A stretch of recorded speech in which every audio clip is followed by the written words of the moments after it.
अस्सलाम वालेकुम। सब कैसे हैं? ठीक ठाक हैं। मेरा जो आज का टॉपिक है वो ये है कि इंडिया, हिंदुस्तान, भारत एक फेल स्टेट है और एक फेल स्टेट होने जा रही है। जब कोई कंट्री, कोई मुल्क तरक्की करना चाहता है तो उसका एक विज़न होता है, उसकी एक सोच होती है, उसकी एक सिमत होती है और कुछ पॉलिसीज़ बनाई जाती हैं जिस पे वो अमल करते हुए आगे बढ़ता है। Like China, Japan, Germany, even कि ये वर्ल्ड वार 2 में जर्मनी और जापान को बड़ा डैमेज हुआ था, लेकिन फिर उनकी लीडरशिप और उसमें पॉलिसी मेकर्स ने एक विज़न था, एक सोच थी, तो जिसकी वजह से वो लोग आज कितने तरक्की याफ्ता। इसी तरह जो हिंदुस्तान, इंडिया, भारत है वो क्यों इतनी ज़्यादा तरक्की नहीं कर सका? क्योंकि 1947 से लेके आज 2021 तक इंडियन पॉलिसी मेकर्स जो हैं, इंडियन लीडर जो हैं, चाहे वो कांग्रेस की गवर्नमेंट्स हों या बीजेपी की हों, कांग्रेस और बीजेपी जो है वो बिल्कुल ऐसे ही है जैसे पेप्सी कोला या कोका कोला। खैर, इनकी जो पॉलिसीज़ हैं आज तक वो एंटी पाकिस्तान है। पाकिस्तान को फेल स्टेट करना है, पाकिस्तान को टेररिस्ट बनाना है, पाकिस्तान से ये करना है, पाकिस्तान से वो करना है, पाकिस्तान को ऐसे करना है। तो ये इंडियन पॉलिसी है हमेशा से, ठीक है। और उनकी हर जो पॉलिसी है, उनकी हर चीज़ में जो है वो पाकिस्तान शामिल है, जिसकी वजह से वो बहुत पीछे रह गए। हमें भी उस पर, पाकिस्तान को भी बड़ा असर पड़ा है, लेकिन वो इतना असर नहीं है। पाकिस्तान बड़ी जल्दी से निकल जाता है और 74 कम से कम 74 ईयर्स हो गए हैं पाकिस्तान को ये चीज़ें नाकाम बनाते बनाते, और उनकी बिलियंस ऑफ डॉलर की जो इन्वेस्टमेंट है वो ज़ाया हो चुकी है। सारी इन्वेस्टमेंट ज़ाया हो चुकी है और ये बिलियंस ऑफ डॉलर की है सिंस 1947 से आज तक। तो आप इसको कर सकते हैं कि ये कितनी होगी। और ये इतना पैसा उन्होंने सिर्फ पाकिस्तान को फेल करने के लिए और पाकिस्तान के ख़िलाफ़ लगाया है।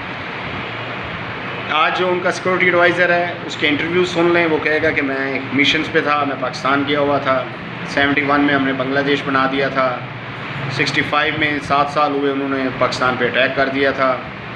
और मतलब कोई भी मौका ऐसा नहीं है। अब FATF है, उसमें आप देख लें, पाकिस्तान को FATF में रखने के लिए, ब्लैक लिस्ट करने के लिए इन्होंने कितने डॉलर लगाए हैं, कितना इन्होंने अपना इस्तेमाल किया है। क्योंकि ये दुनिया के हर मुल्क से ये कहते हैं कि हम एक बड़ी मार्केट है, हमारा बहुत बड़ा बिज़नेस है, हम बड़ा बिज़नेस करते हैं, तो आपने अगर हमारा साथ ना दिया तो हम आपसे बिज़नेस जो है अपना रिलेशन ख़त्म कर दें। बस आप पाकिस्तान के ख़िलाफ़ ये कर दें, पाकिस्तान के ख़िलाफ़ ये कर दें। तो बड़ी हैरानगी होती है कि इंडियंस जो हैं वो उनकी कोई और पॉलिसी क्यों नहीं बन रही, पाकिस्तान के अलावा वो क्यों कुछ और नहीं देख पा रहे। क्योंकि अखंड भारत जो पॉलिसी बनाई जाती है ना, इंडियंस कहते हैं खंड भारत। खंड भारत कोई नहीं है। सिंध सिविलाइजेशन है, मोहनजोदड़ो, हड़प्पा, टेक्सला, ये हमारे पास है। आप कुछ गंगा जमुना की ये सिविलाइजेशन है। इसी तरह डिफरेंट एरियाज़ हैं, डिफरेंट लोग हैं, डिफरेंट कल्चर है। सब कॉन्टिनेंट कह सकते हैं हम, लेकिन हम एक नहीं हैं। तो इंडियंस को ये चीज़ समझनी चाहिए। बिलखसूस ये अब जो अफ़गानिस्तान में उनके साथ हशर हुआ है, अफ़गानिस्तान में उनकी जो इन्वेस्टमेंट ज़ाया हुई है, और सबसे बड़ी इन हिंदुस्तान की जो बदकिस्मती है वो ये है कि वो पाकिस्तान के ख़िलाफ़ जितनी भी इन्वेस्टमेंट करते हैं वो मुसलमानों पे करते हैं, और मुसलमान का भाई है, ठीक है। जैसे अफ़गान फ़ोर्स थी, अब उनको किसी ने ये नहीं कहा कि आपने नहीं लड़ना। 3 lakh fully trend equipped armour थी, लेकिन वो तालिबान से नहीं लड़ पाई, वो पाकिस्तान के ख़िलाफ़ नहीं लड़ सकती। यही पाकिस्तानी जर्नैल भी कहते थे, जो अजीत डोवल साहब कह रहे हैं कि मैं नहीं मानता था। तो आज भी आप अगर बलोचों पे इधर उधर एंटी पाकिस्तान जितनी भी इन्वेस्टमेंट करेंगे, ईरान में करेंगे, 4 बार के नाम पे या कहीं और भी, वो आपकी ज़ाया हो जाएगी, ठीक है। आपका जो दिल है वो बड़ा नहीं है, आपकी सोच बड़ी नहीं है, आपका विज़न बड़ा नहीं है। इवन के आप हिंदुओं के साथ भी नहीं है। नेपाल एक हिंदू स्टेट थी, हिंदू स्टेट है, तो वहाँ पे जो अर्थक्वेक को आया था उसमें उनको बहुत ज़्यादा इमदाद की ज़रूरत थी। तो वो बात रिकॉर्ड पे है कि उस वक्त जब उनको बहुत ज़्यादा इमदाद की ज़रूरत थी, हिंदुस्तान ने नेपाल के साथ अपना बॉर्डर बंद कर दिया। नेपाली ये कभी नहीं भूलेंगे। तो ये जो चीज़ें हैं ये बड़ा मानी रखती हैं, और इंडियंस को चाहिए कि वो पाकिस्तान से हट के भी देखें, पाकिस्तान से हट के दुनिया को देखें आप। पाकिस्तान, अफ़गानिस्तान, पाकिस्तान, तालिबान, आपकी सारी पॉलिसीज़ यही हैं। समझ आ रही है? आप इसको थोड़ा चेंज करके देखें। अब सी पैक बन रहा है, सी पैक में आप हमारे हिस्सेदार बने, आप हमारे साथ, आप अपने लोगों का ख्याल रखें। देखें, आपने बिलियंस ऑफ डॉलर की इन्वेस्टमेंट की है एंटी पाकिस्तान, इसमें से अगर आप सिर्फ चौथाई, सिर्फ 4 हिस्सा जो है ना वो आप अपने लोगों पे लगाते तो वो आज 5 मिलियन लोग कोविड से उनकी डेथ ना होती। वो जो गंगा जमुना रेतों में पड़े हुए थे उनके पास वेंटिलेटर्स होते, उनके पास ऑक्सीजन होती और इंडियंस काफ़ी अच्छी हालत में होते। तो मेरे ख्याल में जो समझदार इंडियंस हैं, मेरे मतलब मैंने देखे हैं काफ़ी इंडियंस, ये नहीं कि सारे ही ऐसे हैं, काफ़ी इंडियंस समझदार भी हैं। उनको इसको सीरियस लेना चाहिए कि हम सिर्फ एंटी पाकिस्तान ही क्यों चल रहे हैं। हमारी जो 70-74 साल से पॉलिसीज़ हैं वो एंटी पाकिस्तान ही क्यों हैं। आप कश्मीर का मसला हल करें, इसको सॉल्व करें, पहले भी हो रहा था।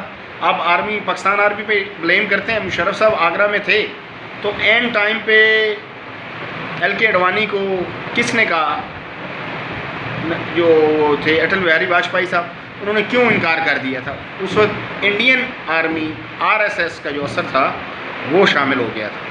तो पाकिस्तान आर्मी नहीं किसी ऐसी चीज़ों में आती। आपका प्रोपोगंडा है, आप सारा दिन प्रोपोगंडा करते हैं पाकिस्तान के ख़िलाफ़। आपको भी पता होता है कि झूठ बोल रहे हो और इतना आप झूठ बोलते हो कि आप अपने ही झूठ को सच समझने लग जाते हो। ये सबसे बड़ी आपकी नाकामी है और आप एक नाकाम स्टेट हैं। आप नाकाम होते जा रहे हैं और आप नाकामी की तरफ बढ़ रहे हैं। समझ आ रही है? आपकी सारी पॉलिसीज़ अब आप इस्लाम और पाकिस्तान, इवन कि चाइना आपको जब मार रहा था, आपकी लैंड पे कब्ज़े हो रहे थे, अभी भी चाइनीज़ ने तकरीबन 10,000 से ज़्यादा किलोमीटर स्क्वायर आपसे वो जगह ले ली है। आप चाइनीज़ नाम इस्तेमाल नहीं कर सकते, आप चाइना को कोई ब्लेम नहीं कर सकते, आप चाइना से कोई एहतजाज नहीं कर सकते, आप चाइना से नहीं लड़ सकते। अब चाइना की जो ये सारा कुछ हो रहा है LAC पे, उसमें भी आप पाकिस्तान को ब्लेम कर रहे हैं। हैरानकुन बात है। तो आप खुदारा पाकिस्तान से निकल के देखें और अपने लोगों का ख्याल करें, अपनी इकॉनमी का ख्याल करें। आपकी बिल्कुल वेप आउट हो गई है सारी इकॉनमी ये कोविड की वजह से और पाकिस्तान के ऊपर लगा। ये $3 बिलियन आपने अफ़गानिस्तान में लगाया है। आप अफ़गानियों के दोस्त नहीं हैं। आपका अफ़गानिस्तान की आवाम से, अफ़गानों से आपका कोई तल्लुक़ नहीं है, क्योंकि मैं जानता हूँ अगर अफ़गान आपको पसंद है तो आप महमूद ग़ज़नवी को अपना हीरो माने, अफ़गानिस्तान से आने वालों को आप अपना हीरो माने, आप उनके स्टैचूज़ लगाएं हर जगह पे। आप नहीं लगाएंगे। अभी आपकी वो एक चरी अफ़गान MP आई थी, वो काफ़ी दफ़ा आ भी चुकी थी, अब आपने उसको एयरपोर्ट से डिपोर्ट कर दिया, क्योंकि आपकी अफ़गानिस्तान में इन्वेस्टमेंट, आपका अफ़गानिस्तान में रहना, जाना, दोस्ती, सारा कुछ पाकिस्तान के ख़िलाफ़, पाकिस्तान की वजह से। तो आप अपनी पॉलिसीज़ को चेंज करें, आप अच्छी तरफ, अच्छाई की तरफ आएँ, बिज़नेस की तरफ से आएँ, रिलेशन की तरफ आएँ। मैं तो आपको यही कहूँगा, वरना विदिन 6 मंथ मैं आप देख रहा हूँ, हम लोग जो देख रहे हैं, जो रिपोर्ट्स आ रही हैं, वो मुझे नहीं लगता कि 6 महीने बाद इंडिया नाम की, हिंदुस्तान नाम की कोई कंट्री जो है वो ग्लोबल मैप पे होगी।